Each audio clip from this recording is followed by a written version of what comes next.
Good morning and thanks for watching the Market Day Report. I'm Janet Atkinson.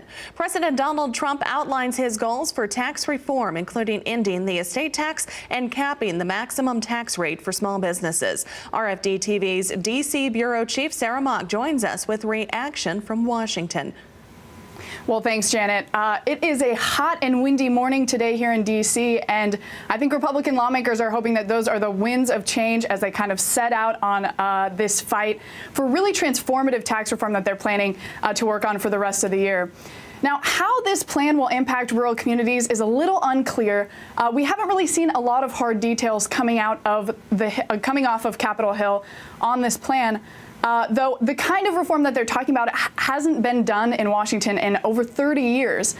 So most lawmakers are hoping that what lower and middle income people as well as small businesses will see from this plan is pretty enormous both corporate and individual tax cuts.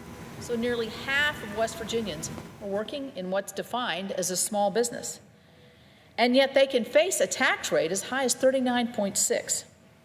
So think about that. If you own a bakery or an accounting firm, in a 5-day work week, you have to work Monday and Tuesday just to pay the government.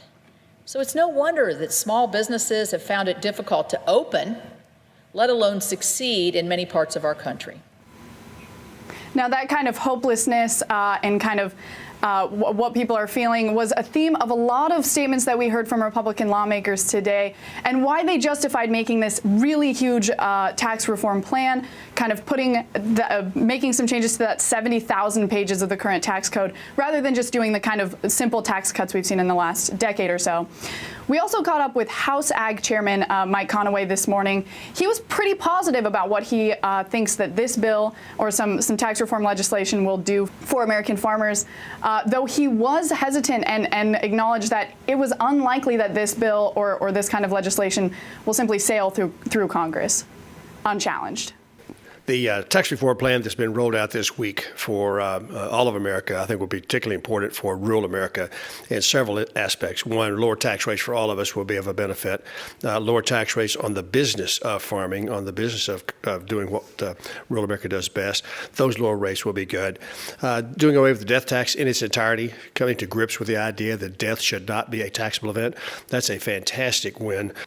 Now, what the chairman was talking about there, went on to talk about, was that this was going to be a very heavy lift to deal with on Capitol Hill, and that they'll need a lot of help to deal with folks who are mad about losing exemptions, including farmers and farm advocates who will fight for exemptions that farmers have earned and that they rely on, especially in this tough ag economy. Now, there's of course been lots of opposition, which Congressman Conaway mentioned as well.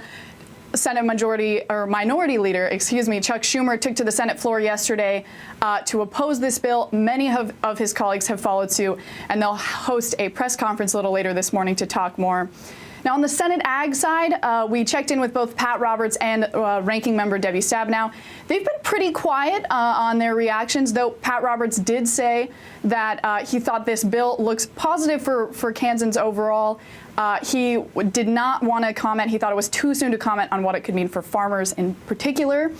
Those two are, of course, right now working on an adjacent topic, rural development. They're hearing from experts right now on how to turn that 2018 Farm Bill into kind of a rural jobs bill and hopefully kind of, help out those rural communities even more if they can. So we're really just waiting on more details here out of Capitol Hill, and we'll keep watching for them throughout the morning. Janet? All right. Well, thank you very much for the update, Sarah. We certainly appreciate it. Again, RFD-TV's D.C. Bureau Chief Sarah Mock joining us from our Washington, D.C. News Bureau.